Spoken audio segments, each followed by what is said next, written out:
한 번도 주목받지 못했던 작은 과일이 어느 날부터인가 온 세상의 주목을 받게 되었다. 그것은 바로 자몽이었다. 사람들이 오랫동안 당연하게 여겨왔던 자몽은 사실 다이어트에 놀라운 효과를 지닌 과일이었다. 자몽은 겉보기에는 평범해 보이지만 그 속 숨기고 있는 다이어트의 비결은 놀라웠다. 한 젊은 대학생인 수지는 늘어나는 뱃살과의 싸움에서 승리를 거두기 위해 다양한 다이어트 방법을 시도해왔다. 그녀는 헬스장에서의 고된 운동과 식단 조절을 통해 어느 정도 성과를 거두었지만 만족할 만큼의 변화는 좀처럼 나타나지 않았다. 그러던 어느 날 우연히 텔레비전에서 방영된 건강 프로그램에서 자몽에 관한 이야기를 접하게 되었다. 프로그램에서 소개된 것처럼 자몽을 하루에 반 개씩 식전에 먹게 되면 체중 감량에 매우 효과적이라고 했다. 수지는 즉시 슈퍼마켓으로 달려가 자몽을 샀고 그날부터 그녀의 아침 식단에는 항상 자몽 반 개가 포함되었다. 처음에는 다소 신맛이 강해 익숙지 않았지만 하루하루 복용하면서 점차 입맛에 익숙해져 갔다. 한 달 정도 시간이 흐르자 그녀의 몸은 눈에 띄게 변하기 시작했다. 첫 번째 변화는 피부였다. 자몽에는 비타민C가 풍부하여 그녀의 피부는 점점 더 건강하고 빛나 보이기 시작했다. 무엇보다도 그녀가 간절히 원했던 체중 감량도 차츰 효과를 보였다. 자몽을 먹은 후 그녀는 포만감을 더 느꼈고 자연스럽게 군것질이나 불필요한 간식을 멀리하게 되었다. 자몽의 풍부한 식이섬유는 그녀의 소화를 돕고 신진대사를 활발하게 하여 체내 독소를 배출하는 데 큰 도움을 주었다. 또한 자몽의 신맛에 함유된 나린징이라는 성분은 지방 연소를 촉진시켜 그녀의 다이어트 목표에 더욱 다가갈 수 있게 만들었다. 이러한 놀라운 변화에 수지는 점점 더 자신감을 가지게 되었고 주변 사람들로부터 날씬해졌다는 컴플리멘트를 받기 시작했다. 그녀는 이를 계기로 자몽에 대한 깊은 애정을 가지게 되었다. 수지는 자신이 경험한 자몽의 다이어트 비법을 주변 친구들에게 나누기 시작했다. 그녀의 친구들 또한 자몽을 시도하며 긍정적인 결과를 경험하기 시작했다. 자몽 다이어트는 그렇게 소문을 타고 널리 퍼지게 되었고 수지는 자몽을 이용한 요리법 개발에도 열중하게 되었다. 그녀는 자몽을 샐러드에 더하거나 스무디로 만들어 마시는 등 다채로운 레시피를 고안해내었고 이를 통해 자몽의 다양한 섭취 방법을 제안했다. 결국 자몽은 단순한 과일을 넘어 다이어트와 건강한 생활을 가능하게 만드는 귀중한 식품으로 인정받게 되었다. 무심코 지나쳤던 자몽의 진가는 이렇듯 발견되었고 오늘날 많은 사람들의 사랑을 받는 과일로 자리매김하게 되었다. 수지는 그 긍정적인 변화를 경험하며 앞으로도 건강하게 그리고 즐겁게 살아가기 위해 자몽과 함께하는 날들을 이어가기로 결심했다. 두 번째 이야기한때 어느 작은 마을에 사는 신뢰받는 약초학자 지우는 면역력을 높이는 슈퍼푸드를 연구하고 있었다. 그의 마을은 빈번한 날씨 변화로 감기에 취약한 사람들이 많았고 지우는 이들을 도울 방법을 찾고 있었다. 지우는 전 세계를 여행하며 면역력을 증가시킬 수 있는 자연의 재료들을 찾았다. 이 여행은 그에게 새로운 영감을 주었고 다양한 슈퍼푸드에 대한 통찰력을 얻게 해주었다. 먼저 지훈이 발견한 것은 비타민C의 보고인 카무카무였다. 아마존의 강에서만 자라는 이 작은 열매는 일반적인 오렌지에 비해 몇 배나 많은 비타민C를 함유하고 있었다. 지훈은 카무카무가 감기 및 다른 감염 질환으로부터 몸을 보호하는 데 어떤 이점을 줄 수 있을지 명확히 알게 되었다. 다음으로 그는 인도에서 마카를 발견했다. 마카는 안데스 산맥에서 자라는 뿌리 채소로 자연적인 에너지원으로 잘 알려져 있었다. 마카를 정기적으로 섭취하면 피로를 줄이고 신체의 면역 체계를 자연스럽게 강화할 수 있었다.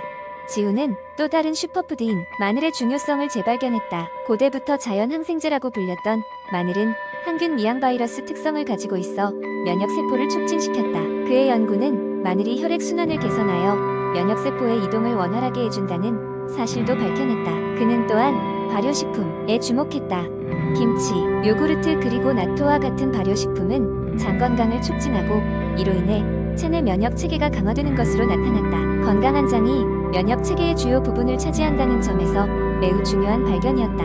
에티오피아로 간 그는 모링가라는 식물을 발견했다. 모링가는 필수 아미노산, 비타민, 미네랄이 풍부하게 함유된 잎으로 자연의 멀티비타민으로 불렸다. 그는 모링가가 염증을 줄이고 면역력을 높이는 데 큰 효과가 있다는 사실을 알게 되었다. 마지막으로 한국의 전통식품인 콩나물과 김의 중요성을 되새겼다. 콩나물은 비타민C와 단백질의 훌륭한 공급원으로서 면역세포의 활성을 돕고 김은 요오드, 철분, 칼슘 등 다양한 미네랄을 포함하여 면역력을 종합적으로 지원하였다. 지훈의 연구 결과를 바탕으로 마을 사람들은 그가 추천한 슈퍼푸드들을 섭취하기 시작했다. 그 결과 감기에 잘 걸리지 않게 되었을 뿐만 아니라 전반적인 건강이 개선되었다고 보고했다. 이렇듯 지훈과 함께한 면역력을 높이는 슈퍼푸드의 여정은 그들과 인근 지역 사회에 큰 변화를 가져왔고 그는 마을 전체의 건강을 책임지는 소중한 자산이 되었다. 그의 노력 덕분에 많은 사람들이 건강한 생활을 누릴 수 있었으며 지훈은 그 만족감에 오늘도 미소를 지었다.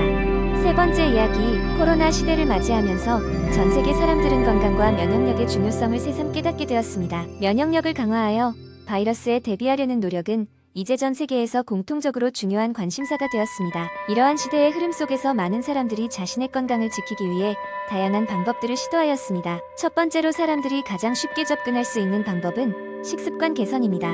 코로나가 처음 확산되었을 때 전 세계 사람들은 식료품을 구매할 때 건강에 좋은 식품을 선택하기 시작했습니다.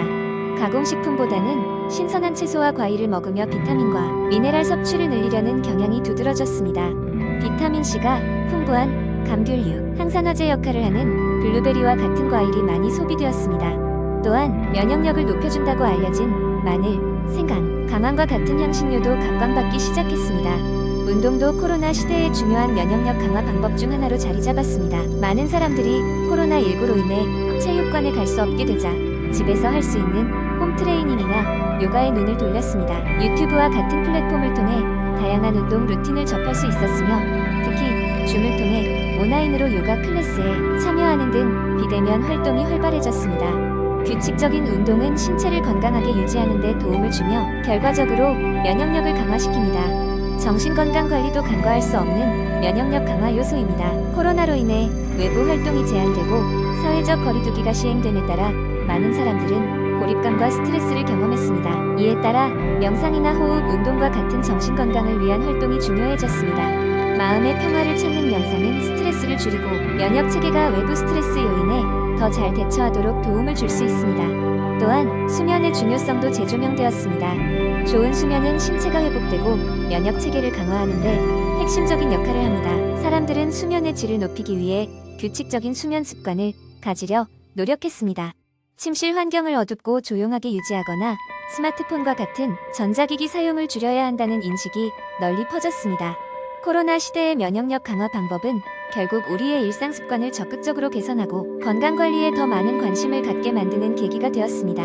이러한 노력이 단순히 코로나를 극복하는 데 그치지 않고 전반적인 삶의 질을 향상시키는 데 기여하기를 많은 사람들이 바라고 있습니다. 코로나 시대는 과거의 삶을 돌아보게 하고 더 나은 건강을 향해 전진할 수 있는 기회를 제공하는 시대가 된 것입니다.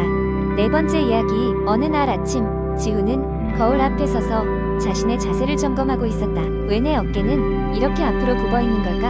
하는 생각이 들었다. 오랜 시간 동안 컴퓨터 앞에서 일하다 보니 자세가 점점 나빠졌고 특히 등과 어깨 부위의 불편함이 종종 그를 괴롭혔다. 이를 개선하고자 지훈은 집에서 할 수 있는 체형 교정 운동을 시작하기로 결심했다.